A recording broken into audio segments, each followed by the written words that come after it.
Hello everyone and welcome to another episode of Biomandir.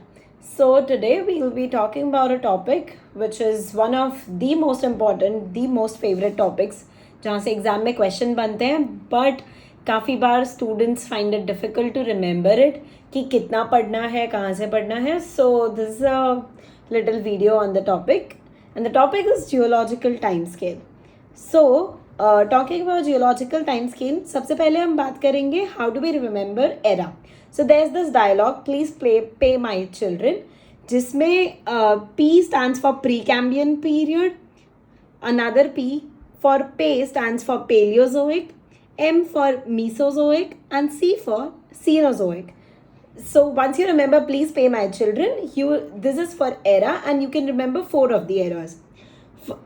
Moving forward, it is put eggs on my plate, please honey, which is epoch. So अब epoch के लिए how do we remember it is कि P for Paleocene, E for Eocene, O for Oligocene, M for Miocene, P for Pliocene, another P for Pleistocene, and an H for Holocene. So these were epoch for us, okay? Next is camels often sit down carefully, perhaps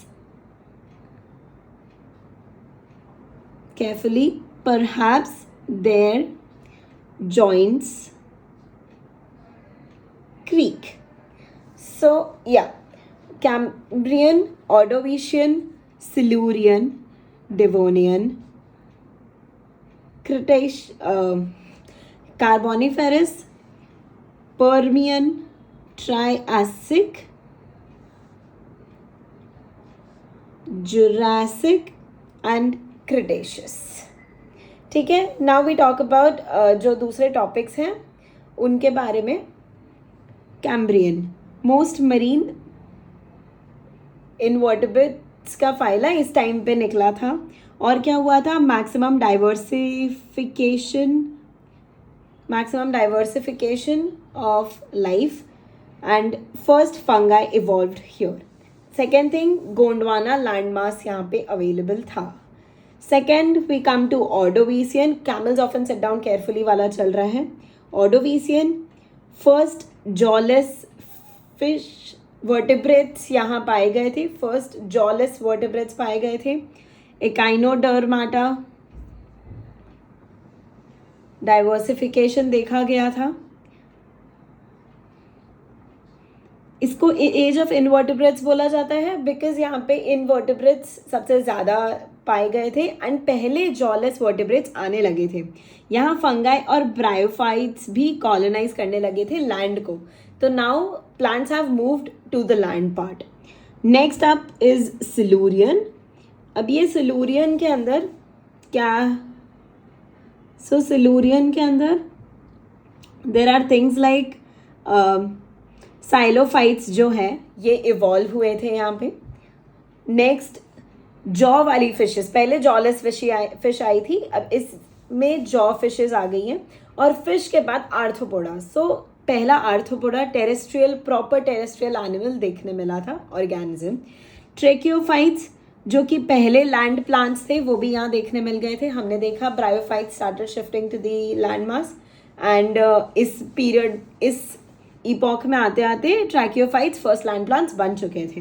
now Devonian, it is called the age of fishes because fishes were in abundance.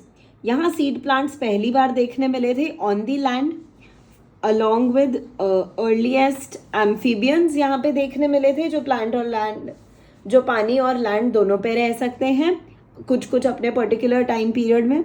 Gymnosperms देखने मिल गए थे. Gymnosperms के ancestors, मतलब gymnosperm का शुरुआत यहाँ से हो गया था बिकॉज सीड प्लांट्स हमने बोला, राइट. अब कार्बोनीफेरस. कार्बोनीफेरस नाम सुनते ही, अब पिछला वाला जो था Devonian, it was the age of fishes. तो अब यहाँ होगा एज ऑफ एम्फीबियंस क्योंकि ये इसी तरीके से उगता है. Okay, so this is the age of amphibians. यहाँ रेप्टाइल्स ओरिजिनेट होने लगे थे क्योंकि एम्फीबियंस के बाद रेप्टिलिया के बारे में हम पढ़ते हैं, राइट. तो एम्फीबियन रेप्टाइल्स हैं ओरिजिन होने लगे थे. Next is Permian. पर्मियन में क्या हुआ था कि रेप्टाइल्स अबंडेंट हो गए थे. रेप्टाइल्स का ही सबसे पहली एक चीज़ भी थी कि सबसे ज़्यादा बड़ा एक मैक्सिमम लेवल पे मरीन एक्सटेंशन हो गया था, जिसमें ट्रेलोबाइट्स भी एक्सटेंक्ट हो गए थे. ट्रेलोबाइट्स एक बहुत पूरा क्लास था ऑर्गेनिजम्स का, जो पूरा का पूरा डिलीट हो गया, एक्सटिंक्ट हो गया. एंड बिकॉज ऑफ दैट यहाँ पे रेप्टाइल्स जो लैंड पे थे वो बहुत ज़्यादा ग्रो करने लगे. इनका अडेप्टिव रेडिएशन हुआ. अडेप्टिव रेडिएशन के बारे में हम फिर और बात कर सकते हैं, अगर आपने एवोल्यूशन पढ़ा है आप जानते होंगे. और एम्फीबियंस का यहाँ नंबर कम होने लग गया, उनका अबंडेंस कम होने लग गया. नेक्स्ट हम मीसोजोइक एरा की बात करते हैं. तो मीसोजोइक एरा को एज ऑफ रेप्टाइल्स बोला जाता है, क्योंकि यहाँ रेप्टाइल्स बहुत बढ़ गए थे आफ्टर द पर्मियन का मास एक्सटेंशन. तो यहाँ 3 चीज़ें, Triassic, Jurassic and Cretaceous. Triassic में क्या हुआ था कि मैमल्स नए नए शुरू हुए थे, बस वो अपीयर होना शुरू हो चुके थे, बट एज ऑफ रेप्टाइल्स ही है ये. मैमल्स अपीयर होना शुरू हो गए थे for the first time in Triassic. Gymnosperms dominate कर गए थे, क्योंकि पहले ही हमने जिम्नोस्पर्म्स आए ये पढ़ लिया. नेक्स्ट हुआ ये कि यहाँ पे रेप्टाइल्स बढ़ने लग गए और डायनासोर्स जो थे वो बहुत ज़्यादा अबंडेंट होने लग गए. जुरासिक जो था, जुरासिक वाज द एरा जहाँ उड़ने वाले लॉरेशिया, सबसे पहले लॉरेशिया और गोंडवाना जो लैंडमास है वो फॉर्म हुआ था एक बड़े वाले लैंडमास को तोड़ के. यहाँ फ्लाइंग रेप्टाइल्स जो कि टेरोसॉरस थे, डायनासोरस का ही एक पार्ट, वो फ्लाई करने लगे थे. और यहीं फ्लाइंग वाले एव्स इवॉल्व हुए थे. और साथ ही साथ एंजियोस्पर्म्स के बेसल ग्रुप्स जो हैं, जो एंसेस्टर्स हैं, वो देखने मिलते हैं. क्रिटेशियस में towards the end of Mesozoic अगर हम देखें तो पहली बार स्नेक्स हमें दिखने लग गए थे. एंजियोस्पर्म्स अब रेडिएट होने लग गए थे, मतलब हर जगह फैलने लग गए थे, उनका अडेप्टिव रेडिएशन हो गया था. डायनासोर्स यहाँ पे एक्सटिंक्ट हो गए थे बिकॉज ऑफ, यूजुअली बहुत सारी थियोरीज दी जाती है अराउंड दिस. एंड फॉसिल्स यहाँ पे हमें अर्लीस्ट एंजियोस्पर्म्स के मिलते हैं, बिकॉज पिछले ऊपर जुरासिक में एंजियोस्पर्म्स रेडिएट करना शुरू हो गए थे, उनके बेसल ग्रुप्स रेडिएट कर रहे थे. अब next up is Cenozoic. Cenozoic को हम एरा ऑफ मैमल्स,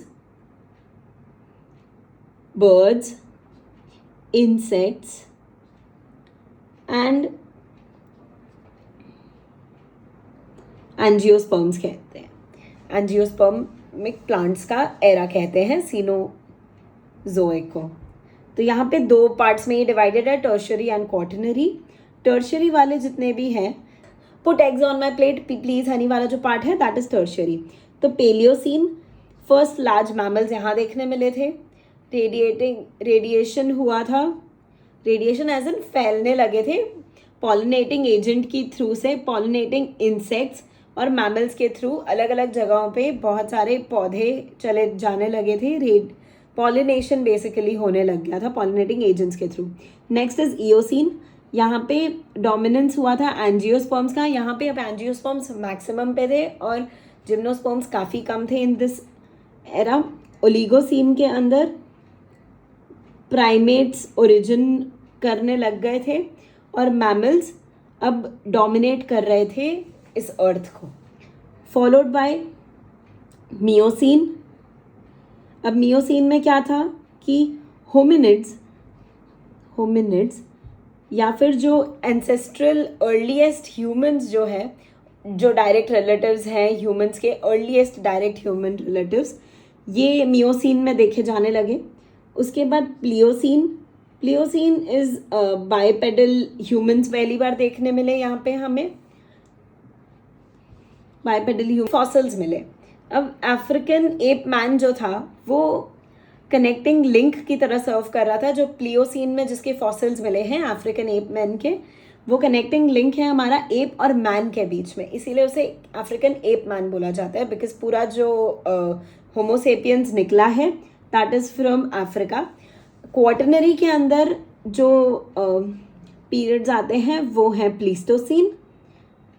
सो यहाँ पे आइस एज की शुरुआत हो जाती है और यहाँ होमोसेपियंस आ जाते हैं, दुनिया पे कब्जा करने लगते हैं. आइस एज है इसीलिए सब डोरमेंट रहता है. Followed by Holocene. अब होलोसीन के अंदर क्या होता है, आइस एज ख़त्म हो जाता है और ये अब पूरी दुनिया में ह्यूमंस, जो मॉडर्न ह्यूमंस हैं, वो डोमिनेट करने लग जाते हैं ये जगह को। ठीक है, तो अब मास एक्सटिंक्शन के बारे में देख लेते हैं। मास एक्सटिंक्शन ODPTC के फॉर्म में हम लर्न करेंगे। ऑर्डोविसियन, डिवोनियन, पर्मियन, जिसमें Permian was the largest mass extension, Triassic and Cretaceous. Cretaceous में जो हुआ था उसी के बाद चांस मिला एंजियोस्पर्म्स और मैमल्स को इस अर्थ के ऊपर डोमिनेट करने का। Permian was the largest mass extension and Devonian was the third largest. Okay, तो अब याद करेंगे हम इसे ODPTC के फॉर्म में। ह्यूमंस के बारे में अब देख लेते हैं, जीनस, स्पीशीज़ और कहाँ पे उनके फॉसिल्स मिले गए, बिकॉज इंसान तो अब पुराने ज़माने के नहीं मिलेंगे, राइट। फॉसिल से ही हम पता करते हैं कि वो कितने साल पुराना है। So talking about Ardipithecus was the genus, जिसका स्पीशीज़ था आरिबिडिप्सिस, आरिबिडिथिकस रैमिडस, जो अफ्रीका में सबसे पहले जिसके फॉसिल पाए गए थे। ऑस्ट्रालोपिथिकस, जिसके स्पीशीज थे ऑस्ट्रालोपिथिकस एफरेंसिस, जो अफ्रीका में पाए गए थे, एंड ऑस्ट्रालोपिथिकस अफ्रीकन्स, जो हमें अफ्रीका में दोबारा पाए गए थे। मोस्टली सब कुछ अफ्रीका से ही मिला है। पैरेंथ्रोपस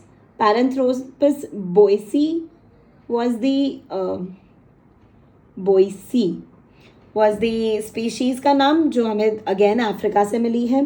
अर्ली होमोज जो थे, अर्ली होमोज के 4 अलग स्पीशीज़ हैं, Homo naledi, Homo habilis, Homo ergaster and Homo erectus. अब ये है NHEE। ये इरेक्टस जो है ये हमें अफ्रीका और एशिया में पहली बार मिला है, उसके अलावा हमें सब अफ्रीका में ही मिले थे। रीसेंट होमोज जो है होमो हाइडेलबर्जेंसिस, होमो निएंडरथालेंसिस, होमो फ्लोरेंसिस जो इंडोनेशिया में मिले थे, and homo sapiens the modern man. अब ये अलग अलग जगहों पे पाए गए थे। हाइडेलबर्जेंसिस के अफ्रीका और यूरोप में हमें मिलते हैं ट्रेसेस, जबकि निएंडरथालेंसिस के मिडिल ईस्ट और यूरोप में मिलते हैं। फ्लोरेंसिस के Flores, that is a part in Indonesia, and homo sapiens middle east में हमें मिलते हैं इसके फॉसिल्स। इन्हें याद करते हैं HNFS से, happy new first sofa, what जो भी आपको याद रहे। ठीक है, हाइडल और अर्ली होमोज को हम याद करेंगे NHEE। NHEE is non homely entrance and exit, मतलब एक घर है जो होमली नहीं फील करवाता आपको। ठीक है, okay. Now we talk about connecting links, right? So connecting links,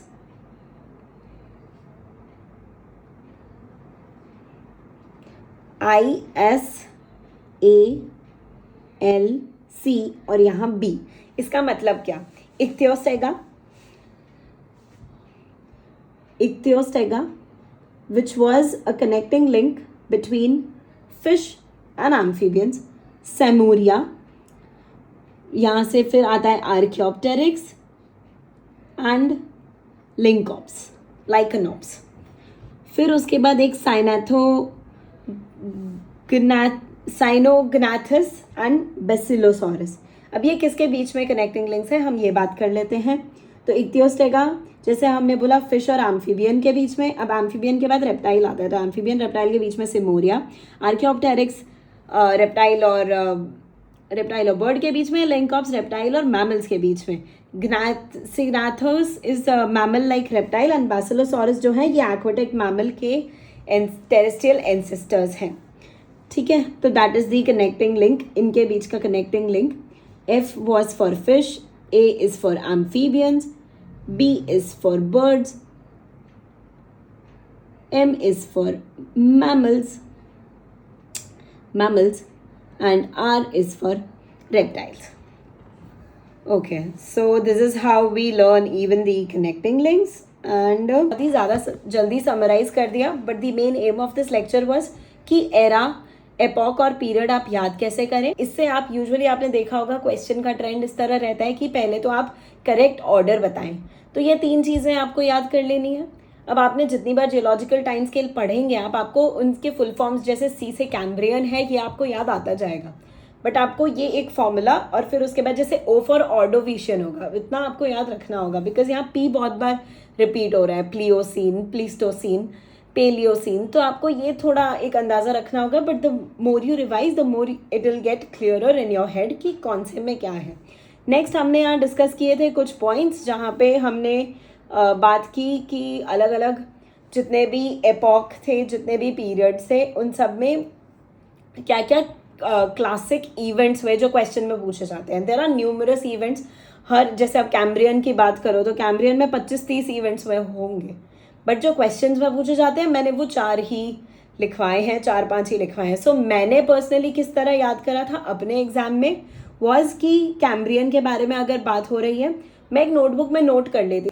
तो कैम्ब्रियन जैसे मैंने जहाँ लिखा है मैं वहाँ ऐसे 4 पॉइंट्स लिख देती थी और फिर उसको एक सीक्वेंस में ऑर्डोविशियन, सिल्यूरियन, डेवोनियन, ऐसे पूरा एक लिस्ट मैंने बना दिया था। मुझे याद था camels often sit down carefully perhaps their joints creak, फिर उसके बाद put eggs on my plate please honey, ये वाला सीक्वेंस मुझे याद था। मैंने हर एक के 4-4 पॉइंट्स बना लिए थे और मैं उसे यूजुअली देखो एग्जाम तक क्या हुआ था कि मुझे चीज़ें याद रहने लग गई थी कि पेपर के कौन से पार्ट में कहाँ पे क्या चीज़ लिखी थी और क्या किससे रिलेटेड थी।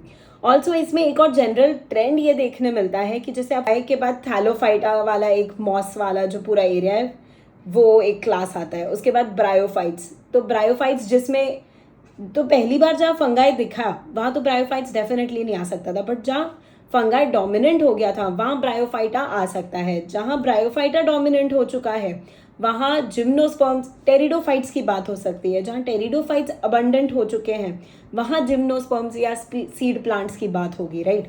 यही एनिमल्स, ये जो पीरियड जियोलॉजिकल टाइम स्केल भी उसी तरीके से डिवाइडेड है कि पहले मोस्ट बेसिक ऑर्गेनिज्म आएगा, उसके अंदर थोड़ा कॉम्प्लेक्सिटी ऐड होके कुछ और बनेगा, फिर कुछ और बनेगा। जैसे लाइफ हमारी वाटर से शुरू हुई है तो मरीन से शुरू हुई है और अब यहाँ लैंड एनिमल्स, इतने बड़े बड़े एनिमल्स, होमोसेपियंस, फिर उसके बाद तो ये एक पूरा एक ट्रेंड है जो आपको एक फिगरेटिवली अंडरस्टैंड कर लेना है कि क्या क्या हुआ, उसके बाद इवेंट्स याद रखना है। And the connecting link, I guess connecting link भी इसी तरीके से बात करता है कि अच्छा पहले फिश थी, फिश के बाद एम्फीबियन आया होगा तो उनका बीच का कनेक्टिंग लिंक कौन होगा, फिर उसके बाद एम्फीबियन थे तो वहाँ से रेप्टाइल आए होंगे तो उनके बीच का कनेक्टिंग लिंक क्या है। अब रेप्टाइल्स 2 में जैसे उड़ने वाले रेप्टाइल्स आ गए थे, हमने देखा जुरासिक पीरियड में एक पॉइंट पे उड़ने वाले रेप्टाइल्स भी थे, तो वो एव्स के लिए एक नींव बनाया होगा उन्होंने, एक बेस शुरू किया होगा जहाँ से एव्स बने, तो एक कनेक्टिंग लिंक वहाँ होगा। और फिर कुछ होंगे रेप्टाइल्स जो मैमेलिया वाली क्लास को की तरफ चले गए होंगे, मतलब उनका एवोल्यूशन उस तरह हुआ होगा, तो वहाँ लाइकेनॉप्स हैं जो एक मीडिएटर की तरह काम करते हैं, दैट्स द कनेक्टिंग लिंक। और फिर बैसिलोसॉरस और साइनाथोगस, तो आप इस तरीके से याद कर सकते हैं कि ये इस तरीके का एक चार्ट था जिस तरह मैंने आपको एक चार्ट बताया। And the more you visualise it, the more you read it, you will definitely learn it. And ये ऐसा टॉपिक है जिसमें 4 मार्क्स के क्वेश्चंस आ जाते हैं। आप 2022 सितंबर, फरवरी 2021 के पेपर्स उठा के देख लीजिए, आपको समझ आ जाएगा कि इन टॉपिक्स में क्वेश्चंस तो आते हैं और बहुत सिंपल क्वेश्चंस आते हैं। You just need to have a basic understanding, a clear understanding कि अच्छा जब डायनासोर्स थे तब जिम्नोस्पर्म्स डोमिनेंट थे या फिर एंजियोस्पर्म्स। अब आपको अगर याद नहीं आ रहा है तो लॉजिक ये है इसके बीच के कि जिम्नोस्पर्म्स लंबे प्लांट्स होते हैं, डायनासोर्स बहुत लंबे थे, तो उस टाइम पे वैसे ही प्लांट्स होंगे जो डायनासोर्स खा पाते होंगे अपने न्यूट्रिशन के लिए, तो उसी तरीके से जिम्नोस्पर्म्स जो लंबे प्लांट हैं वही होते होंगे डायनासोर्स के लिए। और ये एक बेसिक लॉजिक है जिससे मैंने क्वेश्चन सॉल्व करे थे। I am not sure how scientifically this logic is correct, but एक पल याद करने के लिए आप इस चीज़ को भी यूज़ कर सकते हैं। So that was my time and I hope आपको ये वीडियो हेल्पफुल लगा होगा। एंड प्लीज़ नोट्स बना लीजिएगा मैंने जो भी टॉपिक पढ़ाया उसकी। एंड आप जितना उस नोट्स को दिन में बस क्या करना है, 5 मिनट्स बस एक बार देख लेना है। आपको 4-5 बार देखोगे आपको खुद रिकॉल होने लग जाएगा कि अच्छा पेपर के इस पार्ट में ये लिखा हुआ है। तो उस तरीके से फोटोग्राफिक मेमोरी का थोड़ा इस्तेमाल करें and you will be good to go. Hope you had a good learning session with me today and it was helpful to you. So catch you in another video. Till then, study well. Bye bye.